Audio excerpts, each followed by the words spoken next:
Hello everyone, कैसे हैं आप सभी। स्वागत है आपका आपके अपने यूट्यूब चैनल साइंस एग्जाम में। देखो बच्चों, आज हम जो मेटल है नॉन मेटल है उससे आगे के कुछ ऑब्जेक्टिव क्वेश्चन से सॉल्व करने जा रहे हैं। इससे पहले के वीडियो में मैंने मेटल एवं नॉन मेटल से संबंधित कुछ क्वेश्चन ऑब्जेक्टिव थे वो आपको सॉल्व करवा दिए। साइंस चैप्टर के बचे हुए ऑब्जेक्टिव क्वेश्चन को हम आज के सेशन में सॉल्व करेंगे। ठीक है, ये जो ऑब्जेक्टिव क्वेश्चन है वेरी मोस्ट इंपॉर्टेंट होने वाले हैं। एग्जाम में आपको इनसे बाहर एक भी क्वेश्चन नहीं मिलने वाला है, तो आप इनको ध्यान से पढ़ें और इनके आंसर अपने कमेंट बॉक्स में दें। जो भी इनका आंसर हो वो जल्दी से जल्दी कमेंट बॉक्स में देने की कोशिश करें।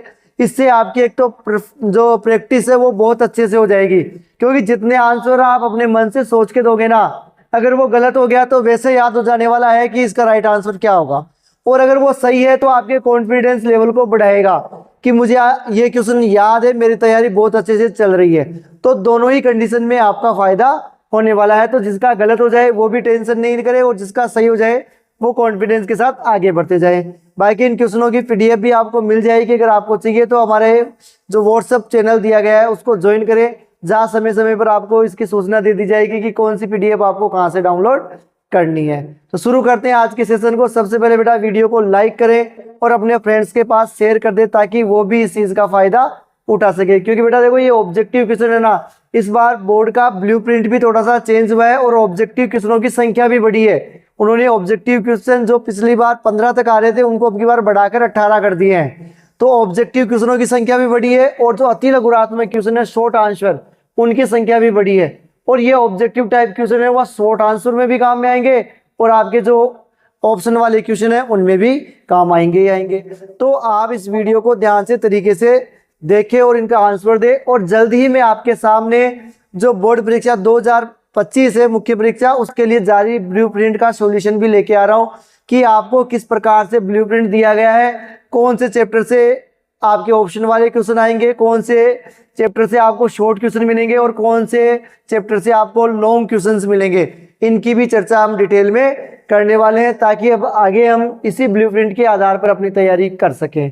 ठीक है, तो आप चैनल को सब्सक्राइब करें। अगर कोई बच्चे नए आए हैं, मैं दावे के साथ कहता हूं अगर आप एग्जाम तक अब भी जुड़े रहे ना तो आपके ज्यादा से ज्यादा नंबर आएंगे। और मैं कह सकता हूं कि जो आपका 95 प्लस का जो सपना है आप वो यहाँ से साकार कर सकते हैं। तो शुरू करते हैं आज के सेशन को, जिसमें अपन कुछ ऑब्जेक्टिव क्वेश्चनों के बारे में चर्चा करेंगे। इन ऑब्जेक्टिव क्वेश्चनों के साथ साथ जो भी थ्योरी आएगी उनके बारे में भी अपन चर्चा कर लेंगे, ताकि हमारे शॉर्ट आंसर या वेरी जो शॉर्ट आंसर है वो भी क्लियर हो सके। तो देखो स्टार्ट करते हैं। Question number 26। देखो बेटा 25 तक के जो क्वेश्चन है ना, 25 तक के जो क्वेश्चन है मैं इससे पहले वाले वीडियो में करवा चुका हूं। जो आपको एमसीक्यूज की जो प्लेलिस्ट बनी हुई है अलग से, उसमें आपको मिल जाएंगे।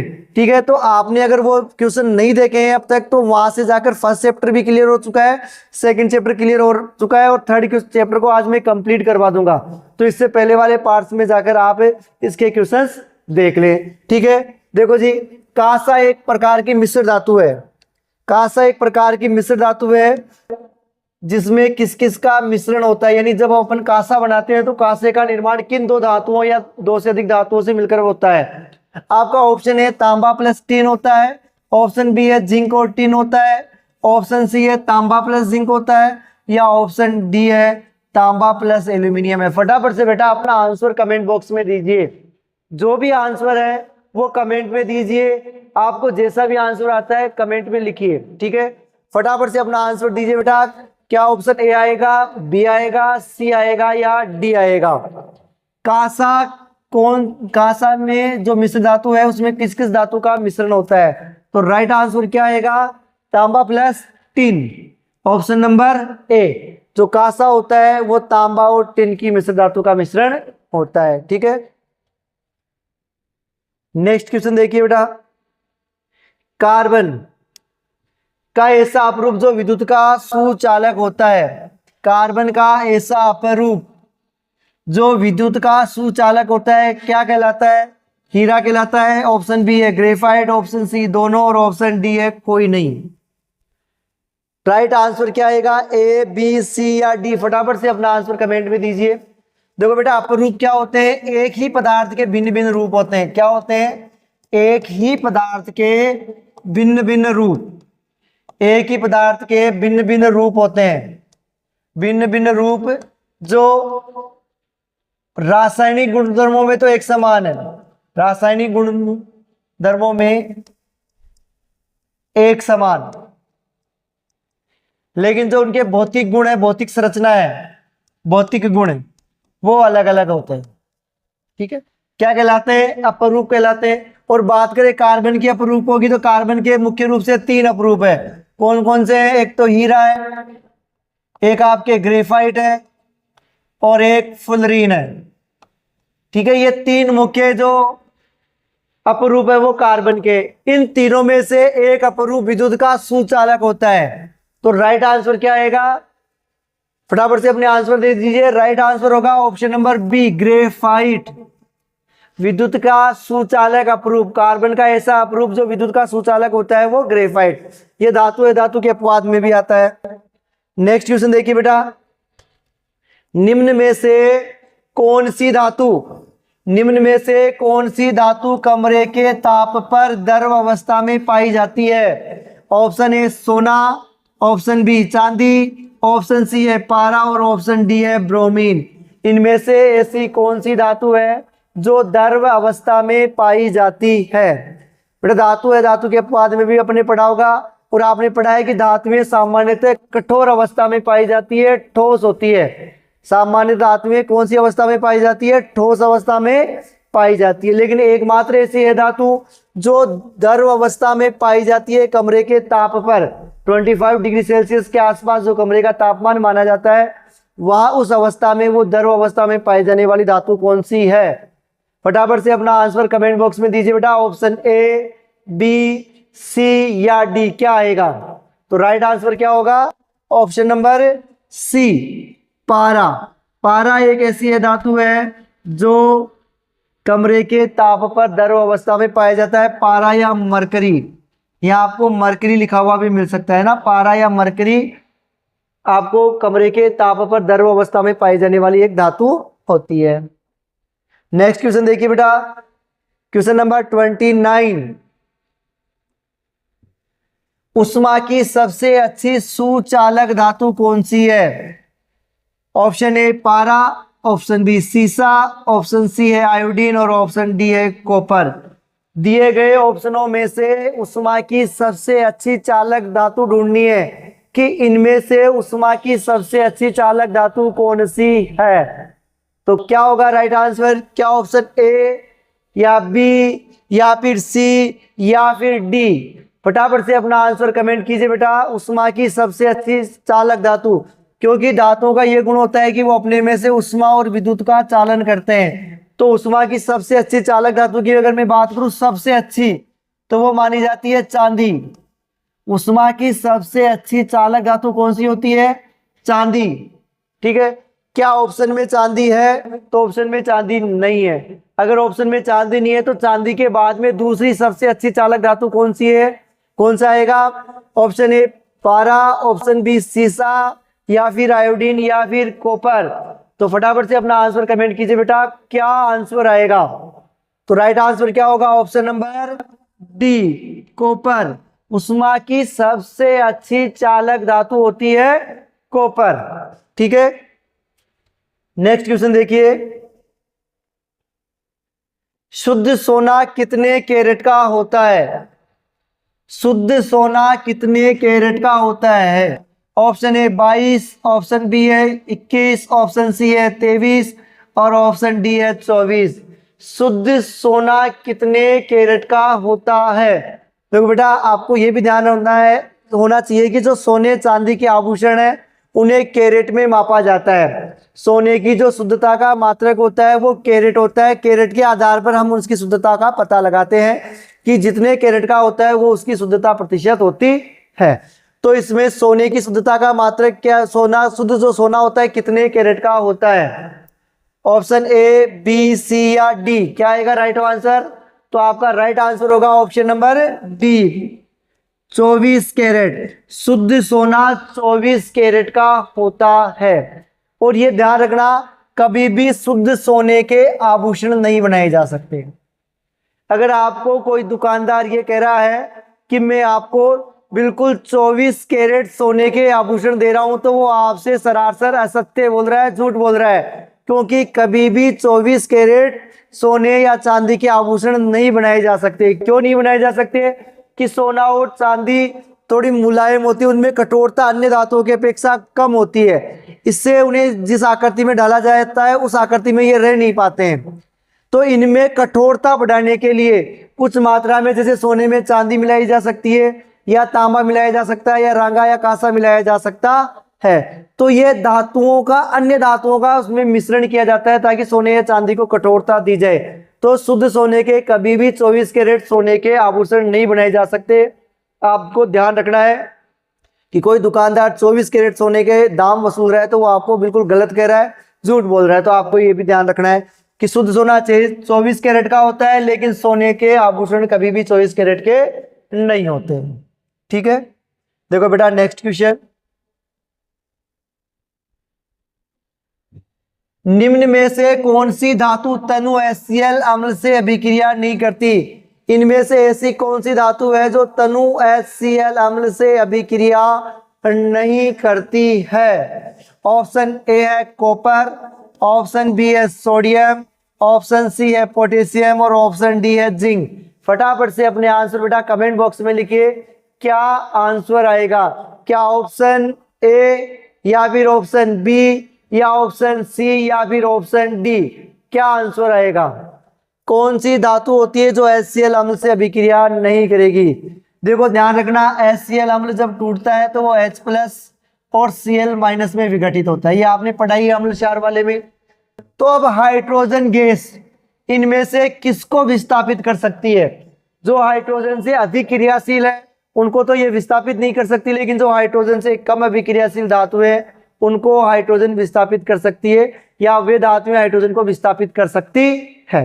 ठीक है, तो देखो सोडियम हाइड्रोजन से अधिक अभिक्रियाशील धातु है, तो सोडियम तो HCl से अभिक्रिया करके हाइड्रोजन गैस को उत्सर्जित करेगी। पोटेशियम भी हाइड्रोजन गैस उत्सर्जित कर सकती है, जिंक भी कर सकती है, लेकिन जो कॉपर है वो तनु HCl अम्ल से अभिक्रिया नहीं करती है। तो आपका राइट आंसर क्या आ जाएगा? कॉपर तनु HCl अम्ल से अभिक्रिया नहीं करता है। देखिए बेटा नेक्स्ट क्वेश्चन, निम्न में से कौन सी धातु भाप के साथ अभिक्रिया करती है? दी गई धातुओं में से ऐसी कौन सी धातु है जो भाप के साथ अभिक्रिया करती है? ऑप्शन ए है एल्यूमिनियम, ऑप्शन बी है आयरन, ऑप्शन सी है जिंक और ऑप्शन डी है उपयुक्त सभी। इनमें से कौन सी ऐसी धातु है जो भाप के साथ अभिक्रिया करती है? देखो आपने पढ़ा होगा धातु की जल के साथ अभिक्रिया, धातु जल से अभिक्रिया करके क्या बनाते हैं? धातु ऑक्साइड।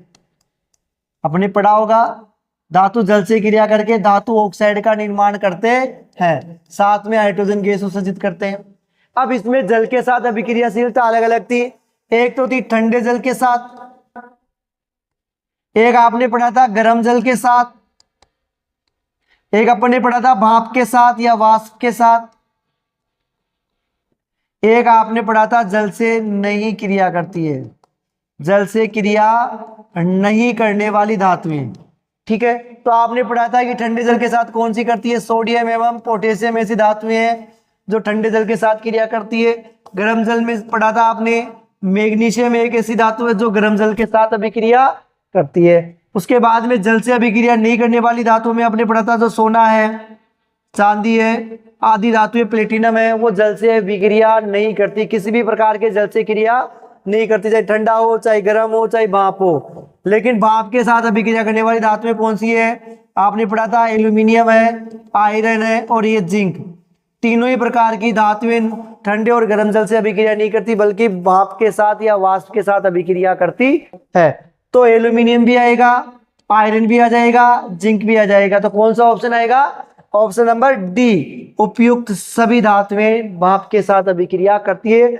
ये शॉर्ट आंसर टाइप क्वेश्चन में भी पूछा जा सकता है, अति लघुरात्मक क्वेश्चन में भी पूछा जा सकता है, तो ध्यान रखना बेटा इसका। नेक्स्ट क्वेश्चन देखें,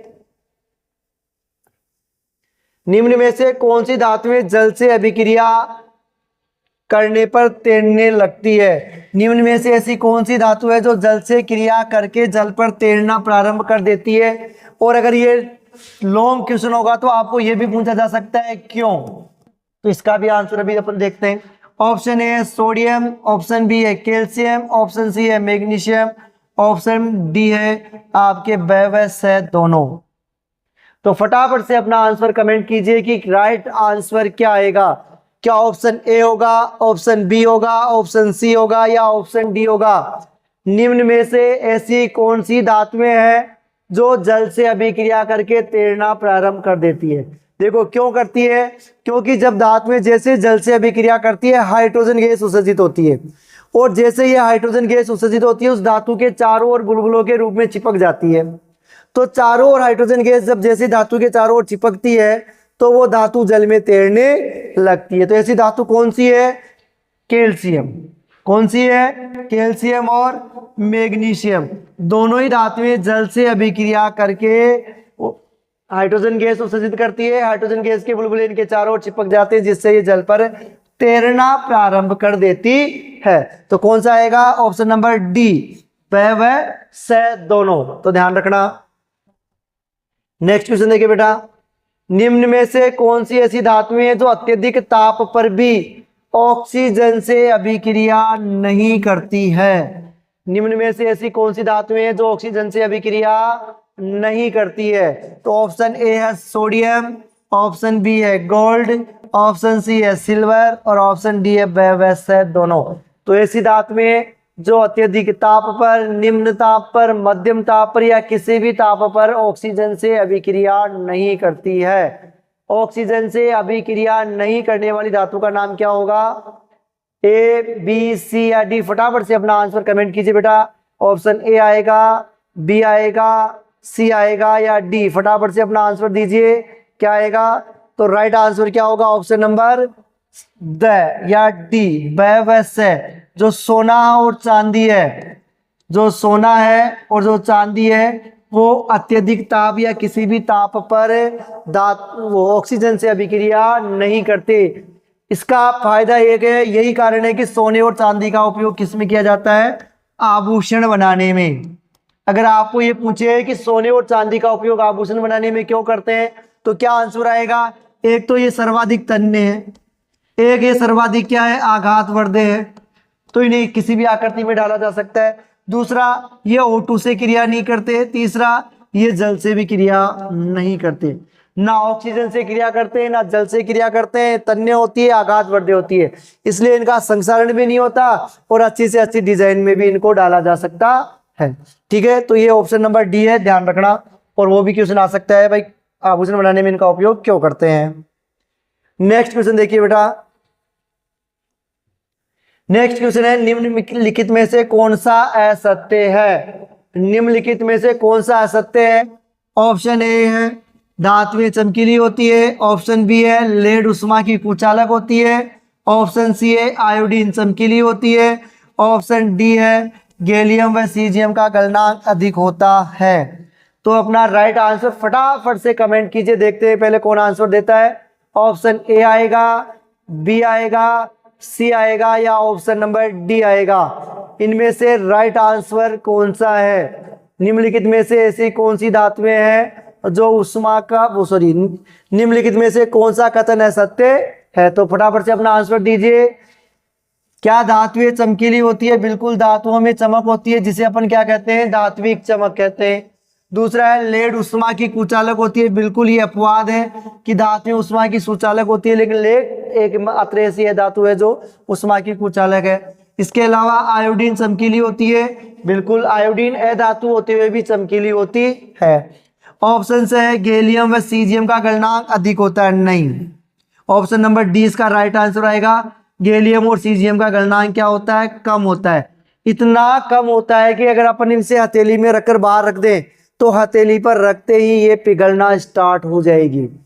गैलियम एवं सीजियम का गलनांक अत्यंत कम होता है, इन्हें हथेली पर रखने पर ये पिघलना स्टार्ट हो जाती है। ठीक है, तो option number D. Next question देखिए बेटा, निम्न में से कौन सा पदार्थ ऑक्सीजन से संयोग नहीं करता? इनमें से कौन सा ऑक्सीजन से अभिक्रिया नहीं करता? ऑप्शन ए है तांबा, ऑप्शन बी है गोल्ड, ऑप्शन सी है जिंक और ऑप्शन डी है पोटेशियम। तो क्या ऑप्शन ए आएगा, बी आएगा, सी आएगा या डी आएगा? फटाफट से अपना आंसर कमेंट कीजिए। क्या आएगा राइट आंसर? ऑप्शन नंबर बिल्कुल बी। राइट आंसर कौन सा है? Option B gold. अभी पढ़ा भी था भाई, सोना और चांदी दोनों ही ऑक्सीजन से अभिक्रिया नहीं करते। नेक्स्ट क्वेश्चन देखो, निम्नलिखित में से किसे चाकू से आसानी से काटा जा सकता है? ऐसी धातुएं जिन्हें हम चाकू से आसानी से काट सकते हैं। ऑप्शन बी है, ए है लिथियम, ऑप्शन बी है कैल्शियम, ऑप्शन सी है कॉपर और ऑप्शन डी है आयरन। फटाफट से अपना आंसर कमेंट कीजिए बेटा। निम्नलिखित में से कौन सी ऐसी धातुएं हैं जिन्हें हम चाकू से काट सकते हैं? यानी जिस प्रकार से आप सब्जी को चाकू से काट सकते हैं, उसी प्रकार से इन धातुओं को आप चाकू से आसानी से काटा जा सकता है। वैसे आपने पढ़ा होगा धातुओं के भौतिक गुणधर्मों में कि धातुएं अत्यधिक कठोर होती है, ठोस होती है, इन्हें आसानी से नहीं तोड़ा जा सकता। आप अपने आसपास लोहे के उपकरणों को देखिए, एल्यूमिनियम के देख लिए या चांदी के देख लीजिए, क्या आप इन्हें आसानी से चाकू से काट सकते हैं? बिल्कुल नहीं काटा जा सकता। तो ऐसी कौन सी धातुएं जिन्हें हम चाकू से काटा जा सकता है? ऑप्शन ए, बी, सी या डी? फटाफट से अपना आंसर दीजिए। क्या आएगा? ऑप्शन नंबर ए, लिथियम धातु को हम चाकू से काट सकते हैं। देखो ऐसी धातुएं जिन्हें हम चाकू से काट सकते हैं उनमें 3 प्रकार की धातुएं, एक तो सोडियम है, एक पोटेशियम है, एक लिथियम है। ठीक है, ये धातुएं ऐसी है जिन्हें हम चाकू से काट सकते हैं। अगर मैं शॉर्ट ट्रिक की बात करूं तो आप ये कह सकते हो ये सभी धातुएं कैसी है? नकली। अगर आपको ट्रिक याद करनी है कि ऐसी कौन सी धातुएं जिन्हें चाकू से काटा जा सकता है, तो ऐसी कौन सी धातुएं हैं? नकली धातुएं हैं। वो कैसी धातुएं हैं? नकली। नकली में Na का मतलब हो जाएगा सोडियम, K का मतलब हो जाएगा पोटेशियम और Li का मतलब हो जाएगा लिथियम। सोडियम, पोटेशियम एवं लिथियम तीनों ऐसी धातुएं हैं जिन्हें चाकू से आसानी से काटा जा सकता है। अत्यंत मुलायम धातु होती है। तो आपका राइट आंसर हो जाएगा ऑप्शन नंबर ए। नेक्स्ट देखिए बेटा, धातु के ऑक्साइड सामान्यतः किस प्रवृत्ति के होते हैं? धातु के ऑक्साइड कैसे होते हैं? ऑप्शन ए है अम्लीय होते हैं, बी है क्षारीय होते हैं या ऑप्शन सी उभयधर्मी या ऑप्शन डी उदासीन। धातु के ऑक्साइड किस प्रवृत्ति के होते हैं? ए, बी, सी या डी? कौन सा आंसर आएगा? राइट आंसर फटाफट से अपना कमेंट कीजिए। धातु के ऑक्साइड सामान्यतः कौन सी प्रवृत्ति के होते हैं? ऑप्शन नंबर बी, क्षारकीय प्रवृत्ति के। बड़ा ही इंपॉर्टेंट क्वेश्चन है, ध्यान रखना। एग्जाम में पूछा जा सकता है धातु के ऑक्साइड किस प्रवृत्ति के होते हैं, तो धातु के ऑक्साइड क्षारकीय प्रवृत्ति के होते हैं। अगर इनको अपन जल में घोले तो धात्विक ऑक्साइड जल में घुलकर क्षार का निर्माण करते हैं। नेक्स्ट क्वेश्चन देखो बेटा, 39।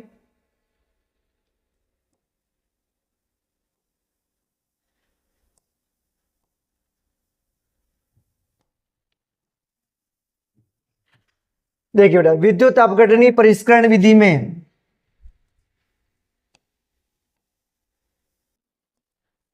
विद्युत अपघटनी परिष्करण में अशुद्ध धातु को बनाया जाता है। जो विद्युत अपघटनी परिष्करण विधि अपन उपयोग में लेते हैं धातुओं के शुद्धिकरण की सबसे अंतिम विधि, जहाँ धातुएं 99% तक शुद्ध प्राप्त होती है, उसमें अपन क्या बनाते हैं? एक तो एनोड बनाते हैं, कैथोड बनाते हैं और विलय लेते हैं। ठीक है, तो ऑप्शन ए है एनोड, ऑप्शन बी है कैथोड, ऑप्शन सी है अपघट्य और ऑप्शन डी है इनमें से कोई सी भी नहीं। तो विद्युत अपघटन विधि में परिष्करण करते समय अपन जो अशुद्ध धातु है उसको किस रूप में काम में लेते हैं? अशुद्ध धातु का अपन क्या बनाते हैं? कौन से इलेक्ट्रोड के रूप में अशुद्ध धातु को प्रयुक्त किया जाता है? फटाफट से अपना आंसर दीजिए। ऑप्शन ए, बी, सी या ऑप्शन डी? क्या आएगा राइट आंसर? ऑप्शन नंबर ए, एनोड। तो विद्युत अपघटनी विधि में अपन एनोड को अशुद्ध धातु के रूप में लेते हैं, कैथोड को शुद्ध धातु के रूप में लेते हैं, जो विद्युत अपघट्य है उसे लवणीय विलयन के रूप में प्रयुक्त करते हैं। ठीक है, तो एनोड तो ये किसका बनाया जाता है? अशुद्ध धातु का। किसका? अशुद्ध धातु का एनोड बनाया जाता है। शुद्ध धातु का क्या बनाया जाता है? कैथोड। ठीक है। और धातु का लवणीय विलयन किसके रूप में लेते हैं? वैद्युत अपघट्य के रूप में प्रयोग लेते हैं। यह आपको जो लॉन्ग क्वेश्चन है या शॉर्ट क्वेश्चन है उनमें भी पूछा जा सकता है, तो इसको ध्यान रखना बेटा। नेक्स्ट देखो, 1 ग्राम सोने से कितना लंबा तार बनाया जा सकता है? 1 ग्राम सोने से कितना लंबा तार बनाया जा सकता है? ऑप्शन ए है 1 किलोमीटर लंबा, ऑप्शन बी है 2 किलोमीटर लंबा, ऑप्शन सी है 3 किलोमीटर लंबा, या ऑप्शन डी 4 किलोमीटर लंबा।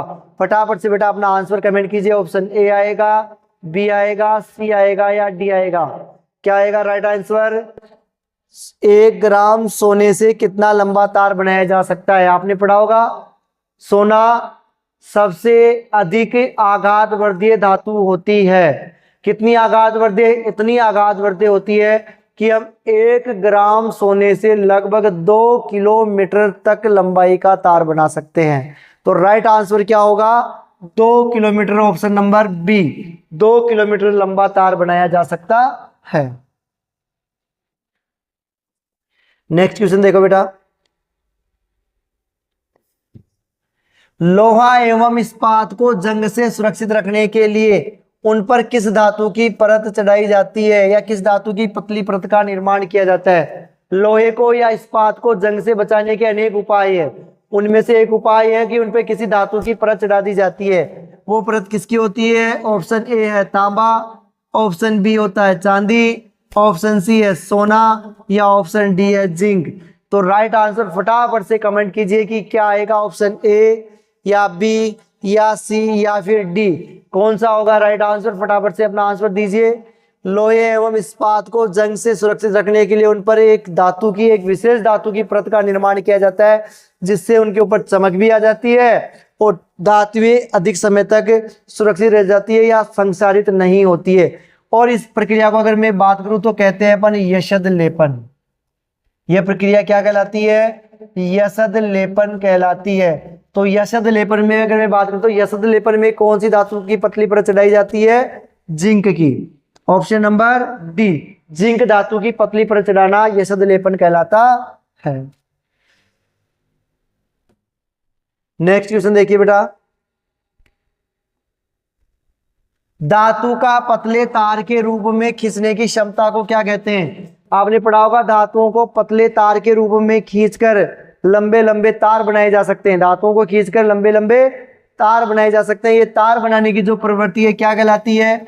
ऑप्शन ए आघातवर्ध्यता, ऑप्शन बी है तन्यता, ऑप्शन सी है लचीलापन, या ऑप्शन डी है इनमें से कोई नहीं। फटाफट से अपना आंसर कमेंट कीजिए बेटा। Option A, option B, option C या फिर ऑप्शन डी, क्या आएगा राइट आंसर? फटाफट से अपना आंसर कमेंट कीजिए। धातुओं को, धातु का पतले तार के रूप में खींचने की जो क्षमता है वो क्या कहलाती है? ऑप्शन नंबर बी तन्यता।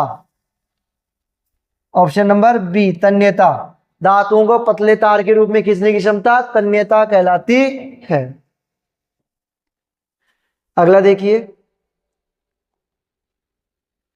इस प्रकृति में पाए जाने वाले सबसे कठोर पदार्थों में कौन है? यानी सबसे कठोर प्राकृतिक पदार्थ इनमें से कौन सा है? Option A lithium, option B है हीरा, ऑप्शन सी है सोडियम और ऑप्शन डी है पोटेशियम। इनमें से कौन सा पदार्थ प्राकृतिक रूप से सर्वाधिक कठोर होता है? अपना आंसर दीजिए बेटा। ऑप्शन ए, बी, सी या डी, फटाफट से कमेंट कीजिए। ए आएगा, बी आएगा, सी आएगा या डी आएगा? तो बेटा आपने पढ़ा होगा लिथियम एलआई, पोटेशियम Na और सोडियम के तीनों ही नकली धातुएं हैं, मतलब अत्यधिक मुलायम धातुएं हैं जिन्हें चाकू से काटा जा सकता है। इसका मतलब ये तीनों ही कठोर नहीं है। तो सब प्रकृति में पाए जाने वाले सबसे कठोर पदार्थ कौन सा हो गया? हीरा। तो राइट आंसर होगा आपका बी। आगे देखिए, एल्यूमिनियम पर मोटी ऑक्साइड की परत बनाने की प्रक्रिया को क्या कहते हैं? एल्यूमिनियम को संक्षारण से बचाने के लिए उस पर ऑक्सीजन की या ऑक्साइड की एक मोटी परत का निर्माण कर दिया जाता है, जिससे वो आगे सुरक्षित रहता है। क्या कहते हैं? ऑप्शन ए एनोडीकरण, ऑप्शन बी है कैथोडीकरण, ऑप्शन सी है दोनों, या ऑप्शन डी इनमें से कोई भी नहीं। तो राइट आंसर क्या आएगा? एल्यूमिनियम पर मोटी ऑक्साइड की परत चढ़ाने की प्रक्रिया क्या कहलाती है? फटाफट से अपना आंसर दीजिए बेटा, फटाफट से अपना आंसर कमेंट कीजिए। ऑप्शन ए या ऑप्शन बी या ऑप्शन सी या ऑप्शन डी, फटाफट से अपना आंसर दीजिए। क्या आएगा? ऑप्शन नंबर ए, एनोडीकरण। आपको शॉर्ट क्वेश्चन में भी पूछा जा सकता है एनोडीकरण किसे कहते हैं, तो क्या बताओगे? धातुओं पर मोटी ऑक्साइड की परत चढ़ाने की प्रक्रिया एनोडीकरण कहलाती है। ठीक है, देखिए बेटा नेक्स्ट क्वेश्चन। कुछ धातुओं को पीटकर पतली चादर बनाया जा सकता है, इस गुणधर्म को क्या कहते हैं? धातुओं को पीटकर पतले सीट में बदलना, पतले चादर के रूप में परिवर्तित करने का गुण क्या कहलाता है? ऑप्शन ए तन्यता, बी है आघातवर्ध्यता, ऑप्शन सी है दोनों, ऑप्शन डी है इनमें से कोई नहीं। फटाफट से अपना आंसर कमेंट कीजिए बेटा। ए, बी, सी या डी, क्या राइट आंसर होगा? क्या होगा? ऑप्शन नंबर बी, धातुओं को चादर के रूप में बदलना आघातवर्ध्यता कहलाता है। देखिए बेटा नेक्स्ट क्वेश्चन। अपने शुद्ध रूप में धातु की सतह कैसी होती है? शुद्ध रूप में धातुओं की सतह कैसी होती है? ऑप्शन ए चमकदार होती है, ऑप्शन बी खुरदरी होती है, ऑप्शन सी काली होती है, या ऑप्शन डी इनमें से कोई सी भी नहीं होती। शुद्ध अवस्था में धातुओं की जो सतह होती है उसमें क्या होता है? फटाफट से अपना आंसर दीजिए, फटाफट से कमेंट कीजिए अपना आंसर। ए, बी, सी या फिर डी, क्या आंसर आएगा? आपने पढ़ा हुआ होगा धातुओं के भौतिक गुण में कि सामान्यतः धातुएं कैसी होती है? चमकदार होती है, यानी धातुओं में धात्विक चमक पाई जाती है। तो धातुओं की सतह शुद्ध रूप में चमकदार होती है, ऑप्शन नंबर ए। नेक्स्ट देखिए, बड़ा इंपॉर्टेंट क्वेश्चन है बेटा, वेरी मोस्ट इंपॉर्टेंट क्वेश्चन है। ये सेकंड चैप्टर में भी पूछा जाता है, थर्ड चैप्टर में भी पूछा जा सकता है। एक्वारेजिया, जिसे अपन रॉयल जल कहते हैं, या मैं बात करूं इसको हिंदी में नाम की तो अम्लराज।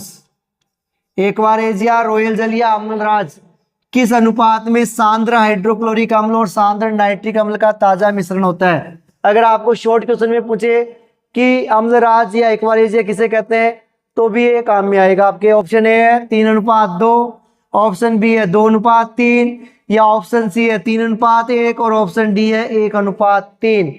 हाइड्रोक्लोरिक अम्ल और सांद्र नाइट्रिक अम्ल का कितने अनुपात का मिश्रण एक्वारेजिया कहलाता है? तो कितना कहलाएगा? 3:1। देखो ध्यान रखना, इसमें कंफ्यूजन वाली कोई चीज नहीं है। अगर आपको ये पूछे कि HNO3 और HCl का अनुपात कितना है, तो HNO3 का अनुपात होता है 1 और HCl का होता है 3। अगर आपको कहे कि नाइट्रिक वो हाइड्रोक्लोरिक अम्ल और नाइट्रिक अम्ल का कितना अनुपात होता है, तो ये हो जाएगा 3:1। तो ये थोड़ा विशेष रूप से ध्यान रखना आप कि एक्वारेजिया में आपको क्या पूछा गया है। कई बार वो क्वेश्चन को घुमाने के लिए नाइट्रिक अम्ल दे देता है, अपन 1:3:1 पढ़ते हैं तो वो कह देता है नाइट्रिक अम्ल और हाइड्रोक्लोरिक अम्ल का कितना अनुपात होता है, तो फिर नाइट्रिक दे दिया तो 1:3, हाइड्रोक्लोरिक दे दिया तो 3:1। देखो जी बेटा नेक्स्ट क्वेश्चन। किसी तत्व के गुणधर्म का 2 या 2 से अधिक विभिन्न रूपों में प्रस्तुतिकरण या पाया जाना, प्रस्तुतिकरण या पाया जाना क्या कहलाता है? ऑप्शन ए अपरूपता, बी है समावयवता, ऑप्शन सी है समरूपता, ऑप्शन डी है उभयधर्मिता। अगर एक ही तत्व है, किसी तत्व के गुणधर्मों का 2 या 2 से अधिक विभिन्न रूपों में पाया जाना क्या कहलाता है? ऑप्शन नंबर ए अपरूपता है, यानी उसके भौतिक गुण तो समान होते हैं, सॉरी भौतिक गुण तो अलग अलग होते हैं, रासायनिक गुण एक समान होते हैं। एक ही पदार्थ के विभिन्न रूप अपरूप, जैसे अपन ने पढ़ा था कार्बन के अपरूपों के बारे में। देखो आज के सेशन का लास्ट क्वेश्चन है क्वेश्चन नंबर 50। निम्न में से कौन सी है धातु? बड़ा सिंपल और आसान क्वेश्चन लेके आए आपके लिए अंतिम। निम्नलिखित में से कौन सी धातु होती है? फटाफट से अपना आंसर दीजिए। Option A Fe, option B है कार्बन, सी ऑप्शन सी है Al एल्यूमिनियम और ऑप्शन डी है सोना। ये तो है सोना, यह है एल्यूमिनियम। यह है कार्बन और ये हो जाएगा आयरन। इनमें से कौन सी धातु है और कौन सी है धातु? Option A B C. या धातु का नाम बताइए तो क्या आएगा? बिल्कुल ऑप्शन नंबर बी। क्या आएगा right answer? Option B, carbon अधातु के रूप में पाई जाती है। ठीक है, बाकी तीनों क्या है? धातुएं होती है। तो देखो बेटा, ये थे आपके चैप्टर नंबर 3 धातु एवं अधातु, या मैं कहूं मेटल एवं नॉन मेटल से रिलेटेड कुछ MCQs objective questions, very most important questions आपके लिए। एक एक क्वेश्चन 60 के लिए लेके आया हूं। पूरे 50 क्वेश्चनों का संग्रहण है हमारे पास, और मैं दावे के साथ कह सकता हूं आपको एग्जाम में इनसे बाहर क्वेश्चन नहीं मिलेगा। हो सकता है वो ऑप्शन को क्वेश्चन बना के पूछ ले या क्वेश्चन को ऑप्शन में दे दे, किसी भी प्रकार से वो घुमा फिरा सकता है। लेकिन अगर एक बार आपने इनको पढ़ लिया और दोबारा इसका रिवाइज कर लिया तो आपको दोबारा कभी पढ़ने की आवश्यकता नहीं पड़ेगी। तो आज के सेशन को ढंग से तरीके से देखें और प्रत्येक क्वेश्चन का आंसर कमेंट बॉक्स में देने की कोशिश करें। ठीक है, तो आई होप आज के सेशन में आपको ये सारे क्वेश्चन बहुत अच्छे से समझ में आए होंगे और आसानी से याद हो पाएंगे। आप इनके प्रिंट निकलवा लेना या इनको अपनी नोटबुक में लिख लेना, ताकि आगे भविष्य में कोई भी क्वेश्चन इससे रिलेटेड बोर्ड में मिले उसका आंसर आप आसानी से दे सकें। आगे भी आपके लिए इसी प्रकार से नेक्स्ट चैप्टरों के मैं ऑब्जेक्टिव क्वेश्चन लेके आऊंगा, जहां अपन 13 पूरे 13 चैप्टरों के ऑब्जेक्टिव क्वेश्चन की चर्चा करेंगे, क्योंकि ब्लूप्रिंट के अनुसार 18 ऑब्जेक्टिव आएंगे और प्रत्येक चैप्टर से मिनिमम कम से कम एक ऑब्जेक्टिव तो आ रही है। किसी किसी चैप्टर से 2 आ रहे हैं, किसी चैप्टर से 1 तो आ रहा है। ठीक है, तो मिलते हैं अब आपसे नेक्स्ट सेशन में अगले चैप्टर के एमसीक्यूज के साथ। तब तक के लिए जय हिंद, जय भारत।